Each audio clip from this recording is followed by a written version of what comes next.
আল্লাহ, ও কিভাবে? ধরো thank you, thank you. Aunty ভালো আছেন? আলহামদুলিল্লাহ। আমরা আসলে আপনার মুখ থেকেই শুনলাম যে নাজাকে আপনারা কিভাবে দেখেছেন ছোটবেলা থেকে, কারণ আমরাও দেখেছি এত চুপচাপ শান্ত প্রকৃতির একটা মেয়ে। তো আপনারা আসলে কিভাবে দেখছেন ওর এই জার্নিটাও, যে এই মঞ্চে আসবে, ওর জীবন যুদ্ধের আলাপ আপনারা করছিলেন, তো আপনার আসলে কেমন লাগছে ওকে এখানে দেখে? আসলে ও ছোটবেলা থেকেই অনেক শান্ত প্রকৃতির ছিল। ছোটবেলা থেকে সে মানে নাচ গান অভিনয় এগুলোর প্রতি মানে আয়নার সামনে দাঁড়ায়, তারপরে টিভি দেখলে এগুলো করতো। বুঝতাম যে একটু হয়তো এসবের প্রতি আগ্রহ।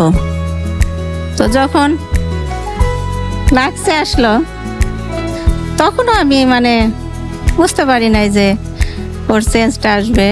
রেজিস্ট্রেশন করলো, তারপরে তো সিলেকশন হলো অডিশন দেওয়ার পরে।